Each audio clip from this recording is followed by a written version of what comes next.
face vessel in his book, The Pottery and Porcelain of the United States. It's the book that sort of opened up the door that these were not made in Africa. Barber even talks about the fact that at the museum where he worked, there were several of these in the collection, and they were attributed to have come from Africa. Well, they didn't come from Africa. They were made in South Carolina over a period from about 1830 to about 1880. But how do you know they were made by African Americans?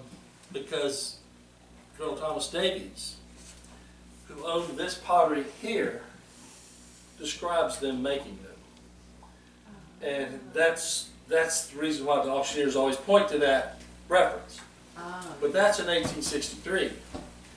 And in what he says and how Barber quotes Davies, he says, before, the first word of the paragraph, before the Great War, the conflagration between the North and the South, when everybody's had, working their tails off to survive and to create and to produce for the war effort, before, when these slaves had time on their hands, they made these. And then he describes them. They had, as grotesque, not, he should have brought it so I could quote it, but I'll leave it to you to go find it. It's a great read. There's even a picture of one in the book. Now, we've wondered whether it's a photograph or a drawing or a combination, not sure. But it's there, and Barber talks about it. So we go from that, and we say, okay, well, how can we break these down as to which potteries? There's a dozen potteries here. How do we know one from the other? Well, we study them by looking at a jug and comparing the handle, the spout, to the handles and spouts on these face vessels. So, I'll take this one for example. That is a very distinctive double collar spout. If you study pottery from the 19th century, you'll realize the dating on this is pretty precise, pre-1850. Now, it may go past that here or there, but the general rule is pre-1850. This particular spout we documented as having been made identical to this at the John Landrum pottery. The John Landrum pottery is right here, okay? John Landrum, that pottery closed in 1848. So the archaeology from that helps to establish that this was made prior to 1850, most likely from that pottery site. The clay body, which is this, the glaze, all of those things match pottery that was made at that site. So that helps us identify. So that's where that one's from, right? So let's look at this one. This guy has a different spout, right? These spouts we discovered were late at John Landrum, but more common at B.F. Landrum, who was John Landrum's son, who reestablished the pottery about a mile away, and the archaeology at that site produces these types of spouts. So it tells us the early on B.F. Landrum, this is probably 1850 to 1860. Here's an even different, even more different spout. All right, this is a spout we attribute to 1860 to 1870. It's an apothecary spout. If you've studied bottles at all, you've seen the apothecary jars that come out and then they have the flat top so that the cork or the stopper can go in. That helps us to date that. Now, this has some other characteristics that are quite interesting. One thing, I want you to listen.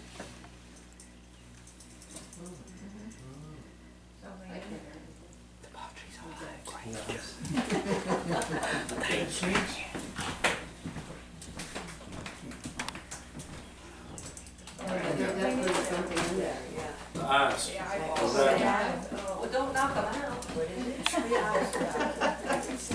See the eyeball moving? Yeah, It moves. Yeah. That's what makes the sound. yeah, see it moving? Yeah. You think Now, that was done on purpose? The question is that accidental or is that on purpose? What do you think? There's too many of them that have it for it to be accidental, in my opinion. I think it was a purposeful thing to kind of help in the use of these vessels. And getting to the use, Madame DeVoe, who's a known conjurer from the 20th century, who lived in Savannah, Georgia, inherited 3 of these face vessels from her father, who was a root doctor. So she was a conjurer / root doctor. He was. It's a documented event where we know that these were used by root doctors, conjurers. So that's not the only reason they were made or used, but that was a big part of their purpose. The earlier face vessels that you see here. What's a root doctor? A root doctor is someone who uses herbs, things like that, and also psychology. Lizard tails. Yeah, they use psychology. They cast spells, Oh, and they're very convincing. We kind of Rob wrote a whole article on this in Ceramics in America about a doctor by the name of Dr. Peter Davis, who was a root doctor, and he was so famous, in fact, that the state of South Carolina sued him because he used the word doctor in front of his name, and they said, you can't do that. Well, he countersued, and he won his suit and proved that he was a doctor. So it's a fascinating, this was in the 1880s. Were they African American too? Yes, Or the root doctor? yes, Okay. yes. So, and here again, my opinion is that prior to the Civil War, because in South Carolina it was against to teach slaves how to read or write, that people who wanted to teach Christianity to slaves had a roadblock, because it was hard to do that if you could not communicate with them and if you could not get them to read and write. So you kind of got this sort of catch-22. So it was allowed under certain circumstances. However, there was an underneath current of this that existed in the community where, for example, when Madame DeVoe sold the face vessels to a dealer by the name of Paul Blattner, she handed him, and she said, he wanted value, he wanted silver, he was trying to buy things of silver, he wanted to resell things of value. She handed this to him and she said, this has great power. Direct quote. And that I got from Paul Blattner's sister. Direct quote from her. So, these had great power, and I asked somebody earlier today if they were Roman Catholic, and I only say that because Catholics use icons to a great extent. The Russian icons are famous, right? Definition of what an icon is. You probably can't get it if that's taking I'm going to read it, and hopefully this will be very quick. Visual representations of objects, concepts, or ideas that convey meaning and communicate information quickly and efficiently. In a nutshell, that's what these do. To people who know of them and who've lived with them and who have been taught about them, this meant something we don't perhaps understand even today, but it did mean something back then. So, when the Civil War broke out, or before the Civil War, when the Underground Railroad sprouted, and slaves began to find their way north, there were many obstacles. Not just the fact that everybody was trying to hunt them down, but for one thing, if you didn't know how to read and write, how are you going to read a map? How are you going to understand north from south? How are you going to get to where you need to go? And that was the big problem. How are you going to have the strength to do it? Right? Not just the physical strength, but the emotional strength to go out and try to find freedom. A very, very hard task. Through my studies of this, I discovered that millions of slaves ran away, and their ultimate goal was to end up in Canada, where their freedom was secure. 33,000 ended up in Canada out of all that left. Only 33,000. Now, many stopped in New York City, Philadelphia, Long Island, and they were protected and kept locally. But it was not until you got to Canada, after I think the year 1840, I think is the year, but you didn't have real freedom. And a lot of them ended up in Detroit, big places. So it got me looking at the Underground Railroad, and I don't have the map with me here today, but I did an exhibit on face vessels at the Greenville County Museum of Art. We had a huge map, and what I did was I put dots where face vessels had been found in the north, from Terre Haute, Indiana, all the way to Maine. Places like Cleveland, Ohio, Detroit. We're from Cleveland. Cleveland. Yeah. Give them a hand, everybody. We don't live there anymore, but we're from there. So, Finally we get some glory. Terre Haute, for example. I personally didn't know that it was a huge place to cross over and to above the Mason-Dixon line. And so I had one of my things that I do is I coach tennis in high school, and I had a player, a young player, a black player, but extraordinarily gifted player. One day I was just having a conversation with his dad, and I said, where are you guys from? He says, well, I'm from Terre Haute. I said, how'd you end up in Terre Haute? What's the dumbest thing you can ask a guy, right? He says, well, we came up here on the Underground Railroad. He said he knew the whole story. The family that had taken him, he said, the house that I grew up in was a safe house.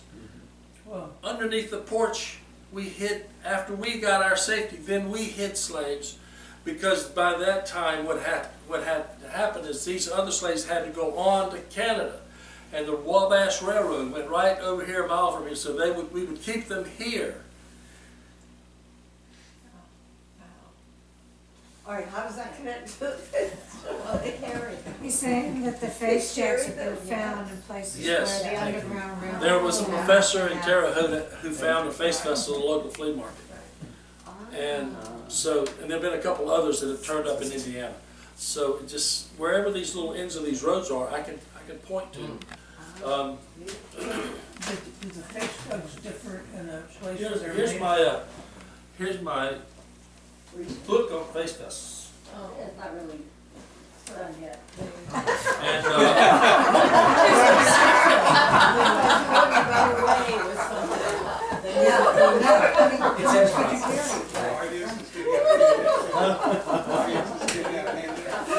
It's in Billy Ray, we got one of those things that spray the audience, and you're getting out of hand. Wake up, wake up. Come on. Anyway, Can you tell where a face jug is from by how it looks and where it was made? I can.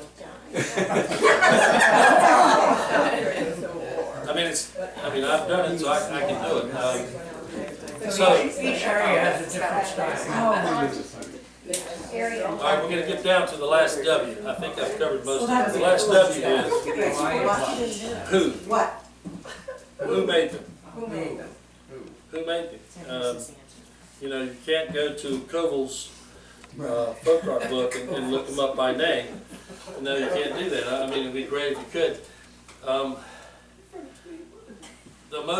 Who's the most notable slave potter from Edgefield, South Carolina? Dave. Good answer. Yes, we know David Drake was a potter. We know David Drake potted. I'll tell you where David potted. He potted at all these potteries.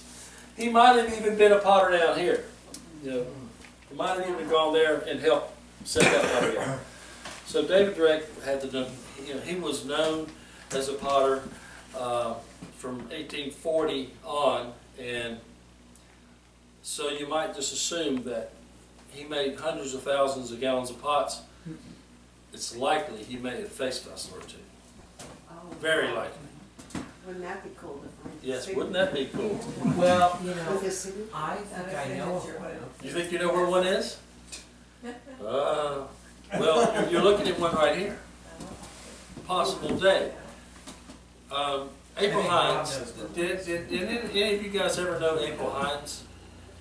April Hines, she passed away maybe a year or two ago. She was a researcher, and she, in her family, they had a face vessel. And she took it to someone, and they said, gave her part of the story, got her started. So she did the research and discovered that where this face vessel had been dug up, there were two caretakers, black caretakers that lived there, that had been slaves from Edgefield, South Carolina. So here was an example of a face vessel that they believe came up, and oftentimes, well, because of the power these things held, they would be buried at the doorstep to ward off evil from crossing the doorstep into the house, and that's where they felt like that face vessel was found. So April had this idea, and she did this, was part of this day in Edgefield called David Drake Day. And they invited, the whole community came, it was a big thing, and she interviewed people who thought they might be related to Dave. And one of the people that she interviewed was a man who said that Dave was his great-grandfather. And he talked like he knew what he was talking about. He talked like he knew of Dave, literally had been told about Dave. And one of the things that he said, she asked him if he made face vessels, and he said yes.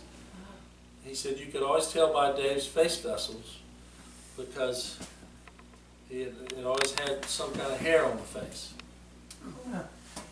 So,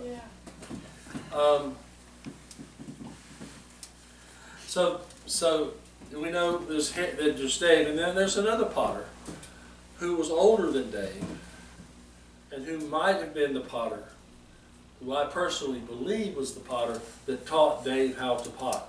Now, Dave was like George Washington cutting down the cherry tree, right? But I'm going to tell you right now, well, Dave maybe didn't cut down the cherry tree. It might have been Harry, and Dave's getting credit for it, but didn't want to not take credit for it because he thought that was the wrong thing to do. You know, let's just leave things like they are. The fact of the matter is, Harry is starting to emerge as perhaps one of the best potters in Edgefield, and it was probably the person who taught Dave how to pot, and was also likely the person who taught him how to read and write. Now, Dave was still a great potter, produced a tremendous amount of ware, left a legacy of about 200 and some odd pots that are signed, 30 poems. Well, some of those poems might actually be Harry poems. So we might have to adjust that number, because some of those poems in the 1830s that aren't signed Dave could be Harry's. But it just, it's a story that's opening up, that's growing, and with the help of people like Rob Hunter, who's going to be our next speaker. Is it time? Well, I got to put Billy Ray in here.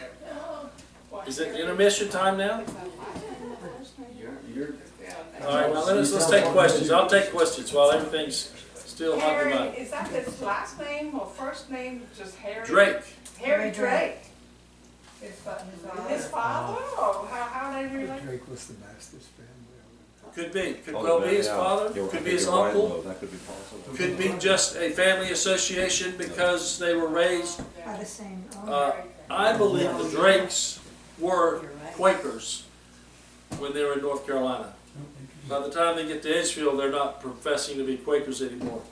Well, I just have that feeling, but if you look at the, Wait, the Quakers had slaves? no, No, They never lived. that's why I'm saying when they got to Edgefield, they weren't. they couldn't be Quakers. Quakers and own slaves. Quakers. But I think there's a Quaker background there because of the names and where they came from. North Carolina is a very strong Quaker area, not far from this very spot, as a matter of fact. So, yeah, Harvey Drake, Harry Drake, and David Drake. One of your W's, okay? The W of when. When were they most prolific? When were these face jugs done? And how were they able to do it while they were enslaved? Very good questions, and I have answers for the whole thing. Okay. All right. John Landrum's Pottery was a pottery or similar factory that we call a plantation factory. Plantation factories didn't run year-round or all day. They worked, it was like a crop. When they were in the fields, everybody was in the fields. Now, someone like Dave was not in the fields. He was probably still at the pottery. But the high production effort, when they were producing a lot of stoneware, would have been a season, and Dave would have been there, but other potters would have been there helping, or other workmen would have been there helping him. So, you know, we kind of date, and we look at the volume of shirred material, waster material. It kind of tells us how productive these potteries were. B.F. Landrum was very productive, but a lot of that production was post-Civil War. And what happened right after the Civil War, there were no white potters. They had either died during the war or they went west. And they went west. I mean, there's just very few skilled workers left in the South. Very few, no cabinet makers, no potters, hardly anything. So B.F. Landrum, what he did was he contracted with slave potters who potted before the war, and it was like sharecropping. He would provide X, and they would give him so many gallons of stoneware a day. And so the stoneware was cash, like a cash crop. He would sell that, recoup his expenses. The balance they could sell on their own and create their own income. But these were made from 1840 to 1870, right? Huh? Not post-Civil War. These face jugs go from 1840 to 1870, more or less, right? 1830 to 1880 is Okay. my range, yes. The double collar, there are 14 of these, 14 or 15 double collar face vessels that I feel are all, you know, pre-1840, 1835 to 1830. This group in here is a pretty big group. These are in the same time period. Then this comes in a little later. That's kind of why I brought these. If you, yes. You've mentioned a couple times that these jugs held power in the past tense. Do you think they still hold power? Well, it's sort of like, you know, I'm sure that if a conjurer came along and said, I can make that work again, I'd believe it.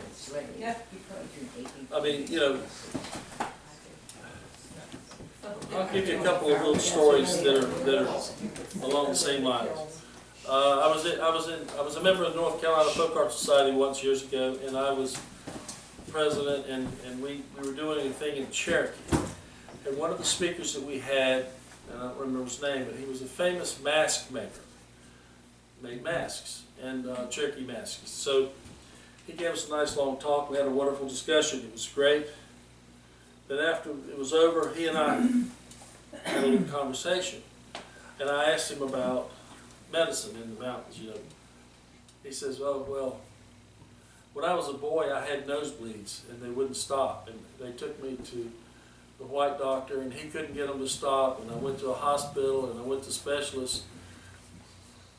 They couldn't get it, and nobody could get them to stop. And then so they took me to, finally, his father didn't know what else to do. He took him to the old root doctor there on the reservation. And the root doctor did a few things, and then popped him up on the forehead. His nose stopped bleeding. Never had another nose bleed the rest of his life. Then there's the story about a woman, a black woman who was a sharecropper, lived with her parents who were sharecroppers. And she had she was a child, she had a very, very bad sore throat. And she was in bed, had a high fever.